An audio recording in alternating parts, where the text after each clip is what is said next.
João, capítulo 5. Estamos aí continuando a série de mensagens do Evangelho de João. E hoje eu gostaria de falar um pouco sobre o restinho do 4, mas queria enfatizar o capítulo 5. Então, por isso nós vamos ler aí o capítulo 5, depois a gente volta um pouco. A pastora Silvânia falou aqui no último domingo, e ela contou a história que Jesus teve um encontro com a mulher samaritana num poço, num horário atípico, e Jesus, ele tendo um diálogo com aquela mulher, ele a salva. E ela, reconhecendo que ele era o Messias, que era Jesus, a fonte de água vida eterna, ela não só reconhece como na vida dela, como ela proclama aquilo que foi feito na vida dela. Ela fala com aqueles samaritanos, anunciando que o Jesus estava ali. E eles, entendendo que a obra que tinha sido feita na vida daquela mulher, entendendo que Jesus, esperando ver o Messias, eles vão ao encontro de Jesus e falam com ela. Eles falam assim, no versículo 42, e diziam à mulher: já agora não é pelo que disseste que nós cremos, mas porque nós mesmos temos ouvidos e sabemos que esse é verdadeiramente o Salvador do mundo. No versículo 42 do capítulo 4. E uma coisa que nós devemos saber e fazer é como essa mulher fez. Quando Jesus ele transforma, nos mostra que ele é a água viva e que do nosso interior pode fluir rios de água viva, que ele nos conhece, que ele nos salva. Nós devemos anunciar o Evangelho, proclamar o Evangelho para aqueles que ainda não conhecem o Salvador, o Messias. Eles iam ter um encontro com o Senhor Jesus. E às vezes nós temos vergonha de falar, às vezes nós somos tímidos, e é uma forma de você anunciar o Evangelho, é você estar compartilhando essa mensagem com alguém que você sabe que precisa ouvir essa palavra. Se eu recebesse essa palavra, com certeza eu me alegraria muito que muitas coisas, tesouros estão sendo escavados dentro dos textos e temos aprendido aí muita coisa. E quando isso acontece, essa mulher leva eles pedem Jesus que fique ali mais alguns dias. Jesus ficou ali 2 dias proclamando o reino de Deus. E passados esses dias, Jesus vai para a Galileia, porque ele mesmo testemunha que o profeta, ele não tem honra na sua própria terra. Então ele vai, e assim quando ele chega a Galileia, todos viram que ele tinha feito, e eles comparecem ali, e nisso aparece um oficial do rei. E vou abreviar aqui a história, e ele pede a Jesus que venha curar o filho dele. E Jesus, ele declara ali uma palavra de cura na vida daquele menino, e quando chega os servos daquele oficial do rei, fala assim que o filho dele estava curado, tinha melhorado, não estava mais enfermo. E esse oficial do rei pergunta que hora que o filho dele foi curado. E eles falam as horas, e ele entende ali que foi a mesma hora que Jesus falou que o filho dele seria curado. Então, por isso que nós entramos, por que eu falei isso, todo o texto aqui, além de querer enfatizar alguma coisa sobre a proclamação do Evangelho, porque no capítulo 5 fala que passadas estas coisas, e como o pastor mesmo ensinou durante esses dias, nós não podemos pegar um texto solto e não saber o contexto desse texto. Então, passadas essas coisas, Jesus teve um encontro com a mulher samaritana, Jesus ficou ali 2 dias, Jesus ele vai para a Galileia, ele vai ali para Caná da Galileia, ali onde que ele transformou a água em vinho, ele cura ali o filho do oficial, e passadas essas coisas, havia uma festa dos judeus, no versículo 1, e subiu Jesus para Jerusalém.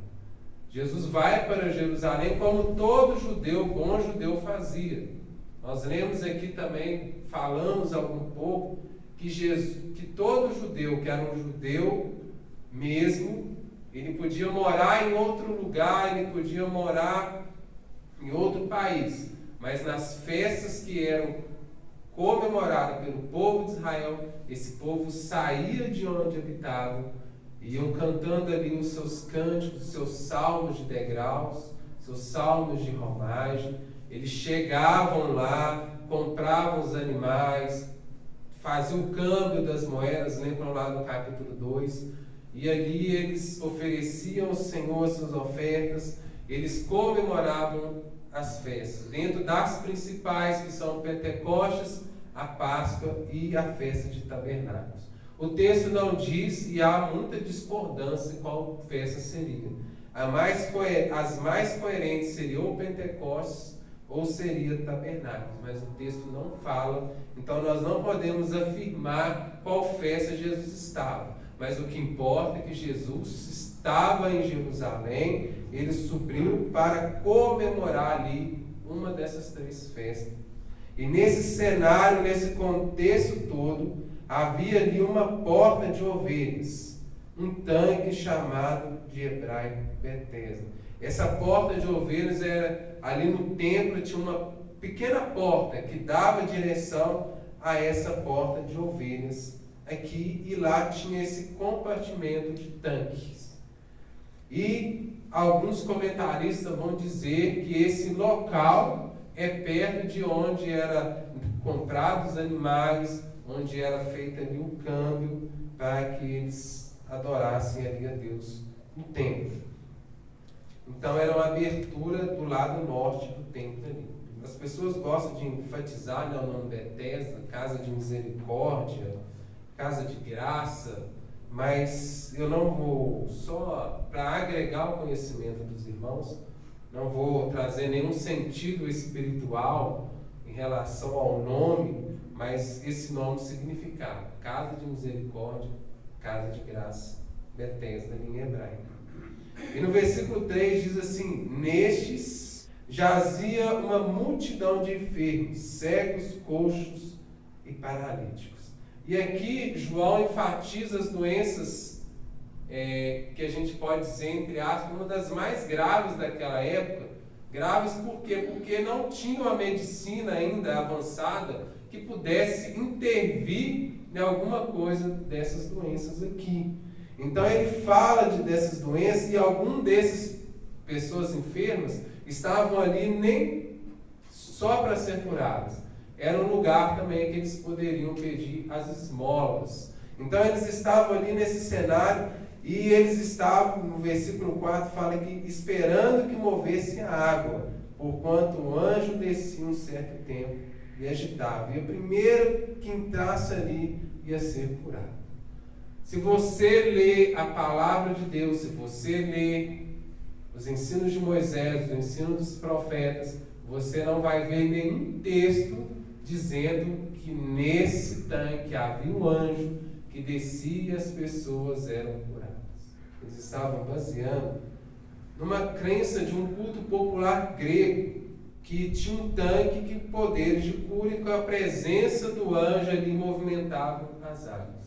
E as pessoas eram curadas.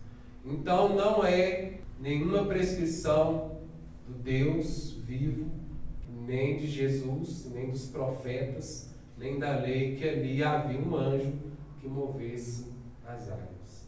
Eles estavam baseando a fé deles em uma crença, um culto grego. Então eles estavam ali esperando, olha, eu quero ser curado, eu vou entrar. E muitas das vezes nós também, nós estamos baseando a nossa fé, nós estamos acreditando ou esperando a nossa cura em crenças.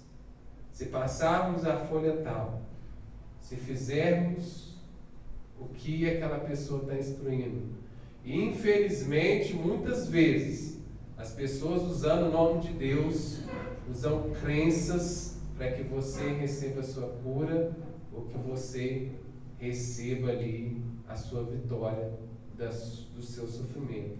E o que mais impressiona, meus irmãos, é que mesmo nós, sabendo de tudo isso, sermos maduros na fé, no momento de desespero, nós acabamos cedendo algumas coisas. Nós acabamos pensando em acreditar nessas crenças populares. Olha, se você fazer isso, se você fazer aquilo, você vai ser curado. Então aquele homem que estava ali, que estava enfermo há 38 anos, e João quis enfatizar, além dessas doenças, enfermos, cegos, paralíticos, um homem 38 anos. Imagina você 38 anos esperando a sua cura. 38 anos esperando o alívio do seu sofrimento. 38 anos sendo levado de um lado para o outro para sobreviver, pedindo esmolas e ainda esperar que um tanque se agite, acreditando que o anjo vai descer e vai conceder a cura. Imagina o coração daquele homem. E vendo ainda tantas pessoas descendo ali, algumas sendo curadas, que nós entendemos que pela fé as pessoas realmente alcançam ali a bênção, algumas vezes, segundo os propósitos de Deus. E algumas pessoas sendo curadas, ele falando assim, nunca vai chegar a minha vez. Aí no versículo 6, Jesus vendo aquele homem, deitado, sabendo que estava ali há muito tempo, perguntou-lhes, queres ser curado? E mais interessante ainda, que nos chama a atenção no versículo 6, é que Jesus sabia que ele estava ali há muito tempo. Muitos vão dizer porque Jesus soube da história dele, muitos vão dizer que Jesus ali procurou se informar de todas as pessoas que estavam ali, mas a minha compreensão e o que é mais correto dizer é que Jesus, sendo Filho de Deus, ele conhece todas as pessoas, ele nos conhece, ele sabe do seu sofrimento, ele sabe da sua dor, ele sabe da sua enfermidade, quantos anos, quantos dias, quantas horas, quantos segundos. O livro de Mateus vai dizer que ele conhece até os seus cabelos. Todos os seus cabelos. Ele sabe o número de tudo. Que não cai nenhum pardal, se ele não permitir. Então Deus, ele conhecia, ele sabia que aquele homem estava ali 38 anos sofrendo. E ele fala, quer ser curado. Não é? Jesus sabia que ele queria ser curado. Jesus estava aqui começando a instigar a fé daquele homem, começando a dizer com ele, quer ser curado, para ver. Jesus já sabia o que ele ia responder, mas Jesus estava fazendo aqui, como se na modernidade a gente pode dizer, a psicologia aí, falando que estava querendo fazer que aquele homem chegue à consciência que somente Jesus podia curar. E ele fala no versículo 7 assim, respondeu o enfermo, Senhor, não tenho ninguém que me ponha no tanque quando a água é agitada, pois enquanto eu vou, desce outro antes de mim. Ele não estava vendo Jesus como Filho de Deus, como foi dito aqui, né? Jesus é um cara legal, Jesus é um cara, né, como as pessoas dizem, estou repetindo o que as pessoas dizem, é um cara que ensinava as coisas boas, mas não via Jesus como Filho de Deus. Não via Jesus como aquele que podia curar e que essas doenças diante dele, ainda que impossível, não é impossível para o Senhor. Para o homem é impossível, mas para o Senhor não. Então Jesus vai e fala com ele no versículo 8. Então lhe disse Jesus, levanta, toma o teu leito e anda. Jesus não falou com ele, espera aí que eu vou te empurrar. Espera aí que eu vou, igual aquelas cenas que a gente vê, vou congelar todo mundo na cena e eu vou te empurrar, você vai cair lá. Jesus, ele fala, toma o teu leito e anda. E fala aqui no versículo 9: imediatamente o homem se viu curado e, tomando o leito, passou-se a andar. Interessante que o homem, ele obedeceu à voz de Deus. Se nós queremos ser curados, se nós queremos ser moldados, se nós queremos ser transformados, nós precisamos obedecer a palavra de Deus. E ele toma ali, fala que era sábado. Aí começou a confusão. E antes de falar sobre o sábado, que era prescrita na lei de Moisés, quando os milagres de Jesus acontecem, não há contestação dos milagres. Ele escolhe ali, nós não sabemos por que Jesus escolheu aquele paralítico diante de tantos enfermos, mas ele escolhe um homem que já jazia 38 anos de uma enfermidade.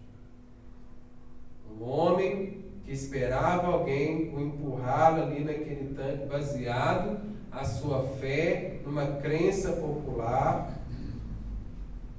Ele escolhe aquele homem e imediatamente aquele homem começou a andar. Às vezes a gente vê muitos milagres, as pessoas oram, a pessoa começa e fala assim: não, Deus te curou, e são contestados, mas quando o milagre de Jesus é incontestável. O milagre de Jesus é real, acontece, é provado, e esse mesmo Jesus que realizou esse milagre, se Ele quiser, Ele pode nos curar, Ele pode nos moldar, Ele pode tirar toda a nossa enfermidade, porque Ele é Deus e não há limite para o nosso Deus. E no versículo 9, e aquele dia era sábado, aí começou a confusão dos judeus, porque os judeus, para um bom judeu, não poderia trabalhar no sábado. E o simples fato de carregar um leito já era motivo de escândalo para os judeus. E não vai ser a primeira vez que Jesus vai ter um embate com os judeus em relação ao sábado. E certa vez Jesus falou assim: o sábado foi criado por causa do homem, e não o homem por causa do sábado. Porque eles eram muito legalistas, eles estavam tirando aqui a questão da misericórdia, a questão do amor em relação à cura daquele homem, estavam olhando a legalidade da lei e estavam reclamando. Por que você está carregando o seu leito? Ele vai e fala assim: não, o que me curou, o mesmo que mandou eu levantar, mandou eu carregar o meu leito. Aí eles falam: quem que é esse homem? E ele não sabia, porque numa festa, numa grande multidão, Jesus se retirou, e eu creio que aquele paralítico ficou tão impressionado, tão impactado com aquele milagre, que ele não perguntou de quem era aquele homem. E ele vai ali no meio da multidão, e no versículo 14, Jesus o encontra no templo e fala assim com ele: vejo que está curado, não peques mais, para que não te suceda coisa pior. O homem retirou e disse para os judeus que fora Jesus que havia curado. Aí nós temos uma discussão muito grande em relação à cura, porque muitas pessoas pegam baseado nesse versículo, falando: vai e não te peques mais, para que não te suceda coisa pior, e generalizam toda enfermidade é por causa do pecado. Se você está enfermo, é porque você tem um pecado. Se você não foi curado, porque você ainda não confessou. E não é assim. Nós vemos cada caso na Bíblia em relação à enfermidade tem um significado. Jesus, quando ele cura um cego de nascença, eles perguntam: quem pecou? Foi ele? Foi os pais dele? Não. Tudo isso aconteceu, a cura, para que Deus seja glorificado. Então nós temos vários casos, mas esse daqui dá a entender que é por causa de um pecado. Pecado esse que nós não sabemos se é um pecado moral ou simplesmente pela a incredulidade dele em relação às coisas de Deus. Então nós não podemos generalizar que toda enfermidade é porque eu cometi um pecado. Se eu não sou curado por causa de um pecado. E às vezes muitas pessoas têm isso como uma verdade e às vezes tentam nos ajudar e acabam nos atrapalhando, nos deixando pior, porque nós estamos ali acreditando, nos sentindo culpados e achando que o nosso pecado que tem nos acometido essa enfermidade. Mas não descarta também que existem algumas enfermidades por causa do pecado. E ele fala que ele não peques mais para que não suceda coisa pior. E o homem vai e fala para os judeus que quem curou eles foi Jesus. E os judeus perguntam a Jesus por que eles faziam aquilo no sábado. Jesus fala para ele: meu pai trabalha até agora, então eu trabalho.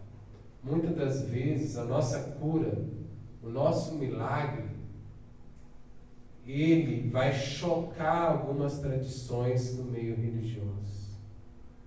O fato de eu estar aqui, não estar de terno, não estar de gravata, já escandaliza muitos irmãos, já escandaliza muitas pessoas, muitas denominações, dizendo que ou eu não sou apto, ou eu não poderia estar pregando no púlpito.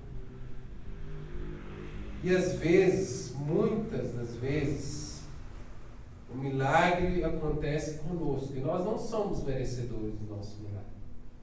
Jesus nos cura segundo a sua graça, a sua misericórdia. E às vezes aquela pessoa que está ali choca a religião, porque as pessoas estão na igreja tantos anos e não é curada, vê uma pessoa que não tem comprometimento, ainda não conhece Jesus e é curado, e rompe ali uma tradição que para ser curado você precisa fazer algo, para ser curado você precisa ser dessa maneira, para ser curado você precisa fazer isso. E Jesus vem, cura e choca, e aquelas pessoas começam a falar: esse milagre não é de Deus, será que realmente você foi curado? Eu quero dizer para você que Jesus não está limitado à tradição humana também. Ele jamais vai ir contra a palavra dele, mas contra a tradição, aqueles que os homens dizem ser santo, e não é santo prescrito pela palavra de Deus. Deus não faz da maneira que o homem quer, Deus faz da maneira que Ele quer. Amém. E Ele há de nos curar, porque nós cremos, não só cremos, como nós anunciamos quem é a fonte do nosso milagre. A fonte do milagre daquele homem não era as águas de Betesda, não era o movimento das águas, não era anjo. A fonte das águas daquele homem é a mesma fonte dele, a mesma fonte minha, a fonte sua e daqueles que estão enfermos e precisando de ser curados. É Jesus, o Filho de Deus, a palavra anunciada a nós. Então os judeus, ouvindo que Jesus fala que meu pai trabalha, ele se intitula Filho de Deus, e eles começam a querer matá-lo. Não só por ter violado a tradição, ou a lei de Moisés, ele não viola a lei de Moisés, porque fala que, ainda que não fosse feito, mas também não fala que era proibido. Certa vez Jesus, ele estava passando com seus discípulos no meio da seara, e eles começaram a pegar as espigas e a comer. E os judeus falaram assim: não pode, é sábado.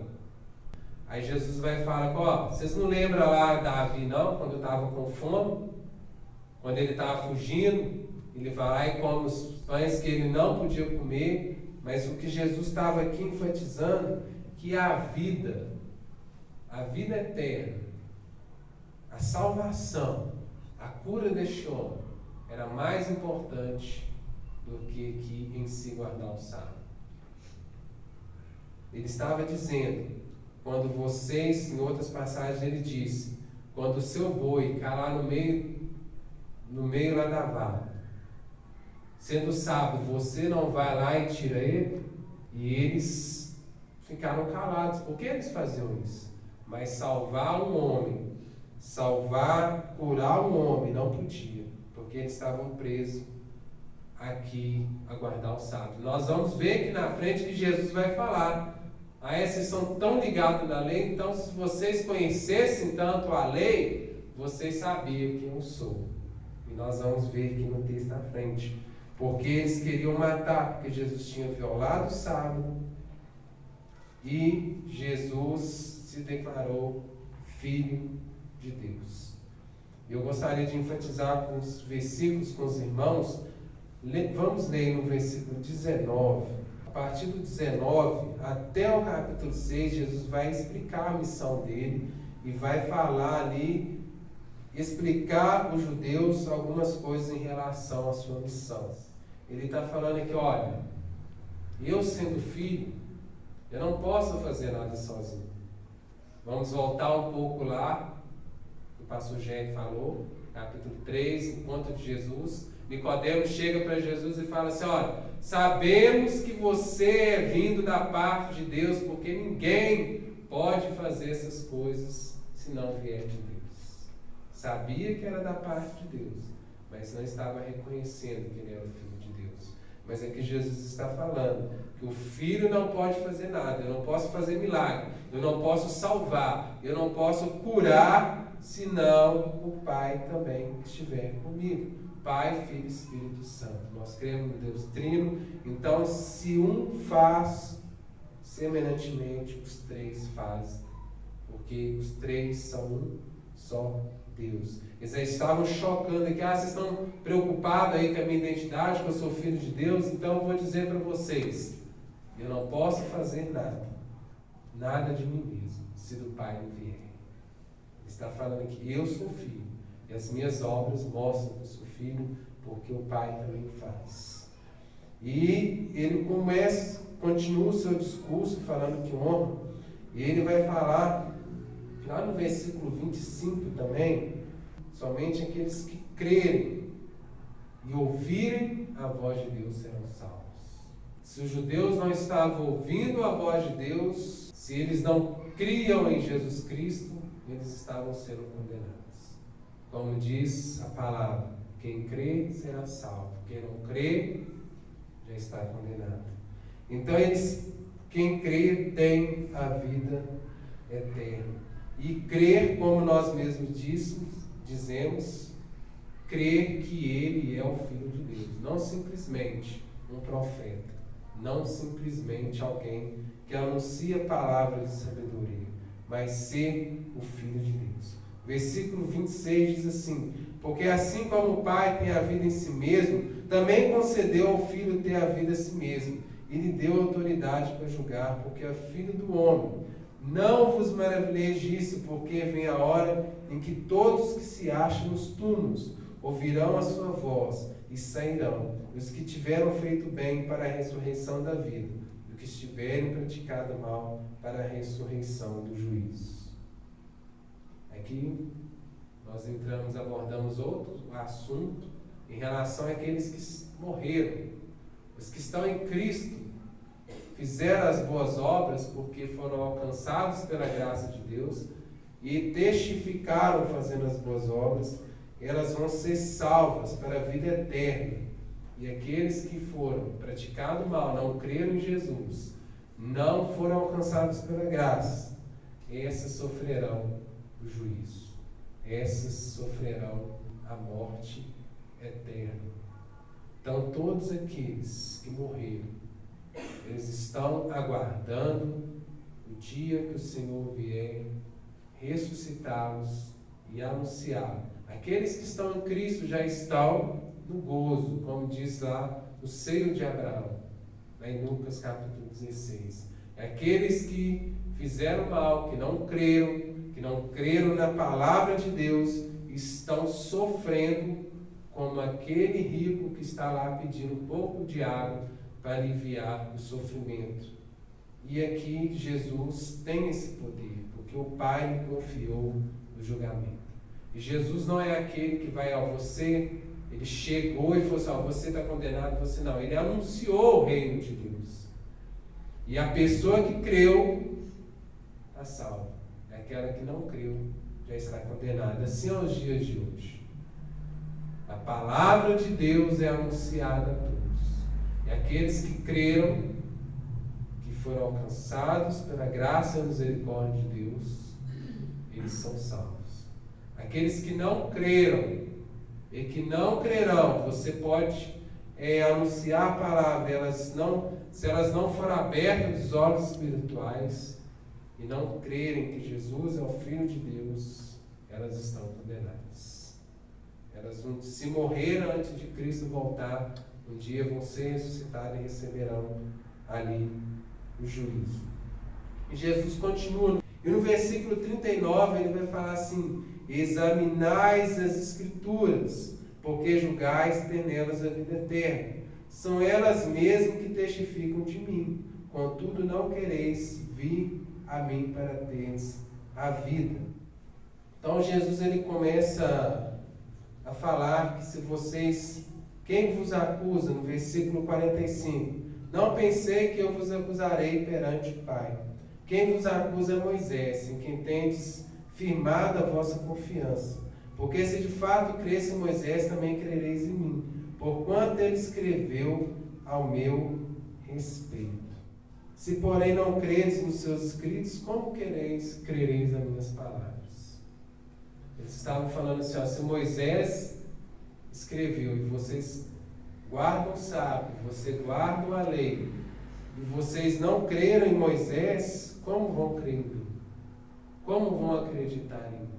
Então Jesus aqui no capítulo 5, ele defende, dizendo ele ser o Filho de Deus, que só ele pode julgar, só ele pode dar a vida eterna. Ele vai de ressuscitar aqueles que morreram, um para receber a recompensa e outro a condenação.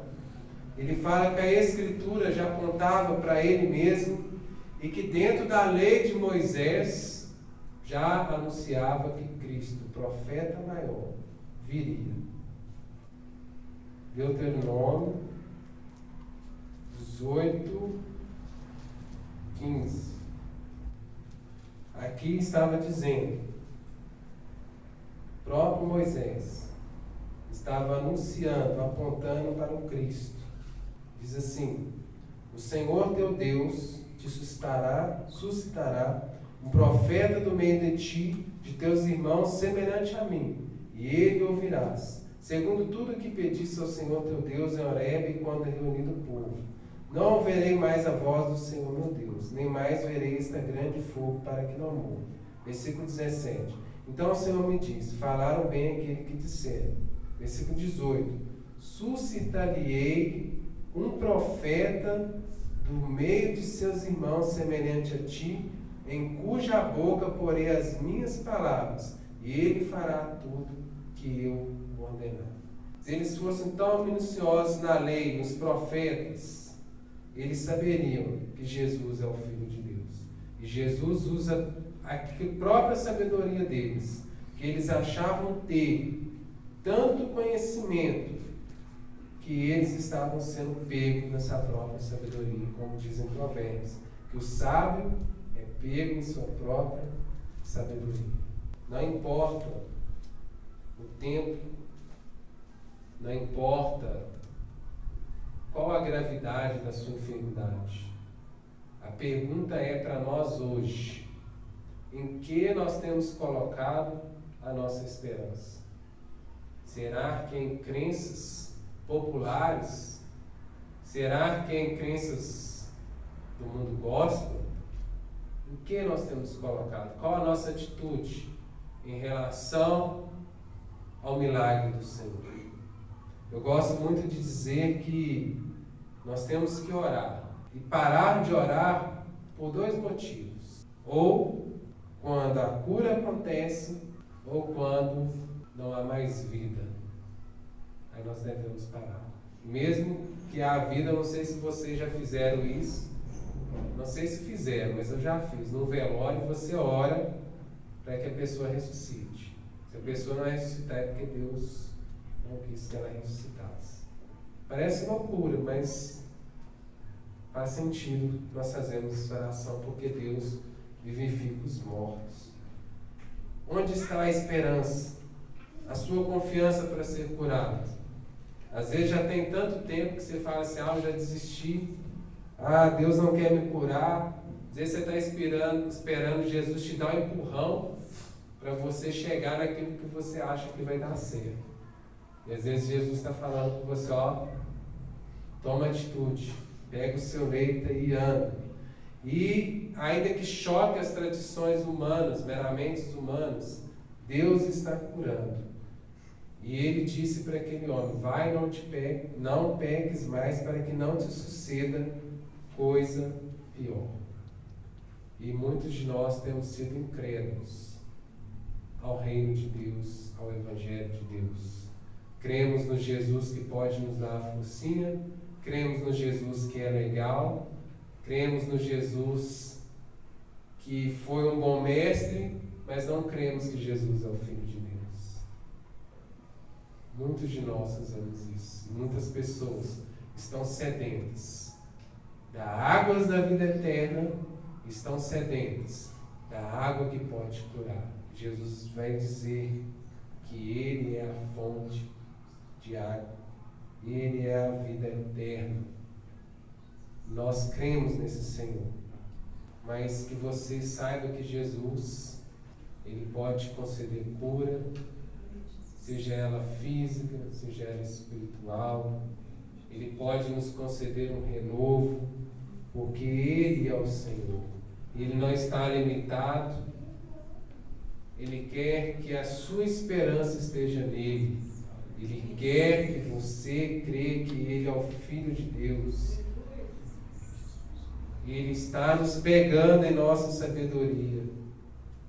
Aquilo que nós falamos, olha, aprendi a vida toda naquela igreja, daquela maneira, aprendi a vida toda dessa maneira, a sua sabedoria, e diante daquilo da palavra que Jesus está falando, olha, não é bem assim, cantamos, move as águas, Senhor.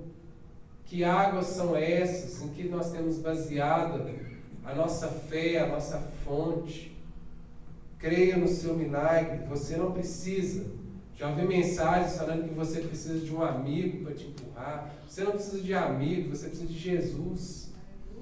Você precisa de amigo sim, mas não amigo para que venha ser o intermediário do seu milagre. Jesus, Ele é a fonte. Ele é o nosso Senhor. Não desista do seu milagre. Continua orando, continua crendo, continua sabendo que Ele é o Senhor. E há um dia, Ele há de ressuscitar aqueles que estão mortos. E nós que estamos vivos, vamos encontrar com Jesus na glória e vamos ali habitar com Ele. E não vamos ter mais essa enfermidade. E não peques mais. Que o pecado não seja um ato nas nossas vidas. Que o pecado venha nos causar nojo. Que não venhamos nos acostumar com esse mundo onde o pecado é normal. Nós não somos dessa terra, nós somos forasteiros deste mundo.